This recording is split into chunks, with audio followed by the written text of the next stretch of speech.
पंतप्रधान नरेंद्र मोदी यांच्या हस्ते 22 जानेवारी रोजी राम मंदिरात रामलल्लाची प्राणप्रतिष्ठा होणार आहे। मात्र यात महत्त्वाची बाब म्हणजे भारतातील 4 मठांच्या शंकराचार्यांनी राम मंदिराच्या प्राणप्रतिष्ठा सोहळ्याला उपस्थिती राहणार असल्याचे सांगितले आहे। यावर भाजपचे केंद्रीय मंत्री नारायण राणे यांनी थेट शंकराचार्यावर निशाणा साधला आहे। शंकराचार्यांनी हिंदू धर्माला दिले काय असा सवाल राणेंनी विचारला आहे। यावर आज छत्रपती संभाजीनगर शहरात काँग्रेस चांगलीच आक्रमक झालेली बघायला मिळाली। यावर नारायण राणे यांच्या विरोधात जोरदार घोषणाबाजी करण्यात आली असून मंत्री पदावरून हकालपट्टी करावी अशी मागणी काँग्रेसच्या वतीने करण्यात आली आहे।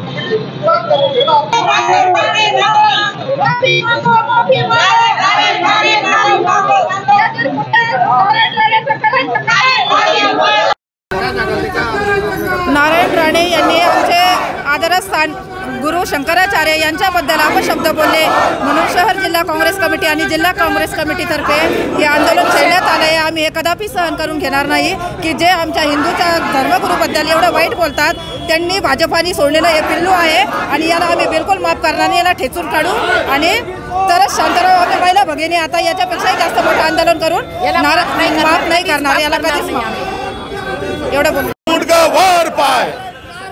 मी सगळा अगोदर या 1.5 फुट्या नारायण राणेचा शहर जिल्हा काँग्रेस कमिटीतर्फे निषेध करतो व त्यांनी आचार्याबद्दल जे अपशब्द वापरलेले आहे त्यांचा आम्ही जाहीर निषेध करतो आणि त्यांना या मंत्रिमंडळातून बडतर्फ करण्यात यावं अशी शहर जिल्हा काँग्रेस कमिटीतर्फे मागणी आहे।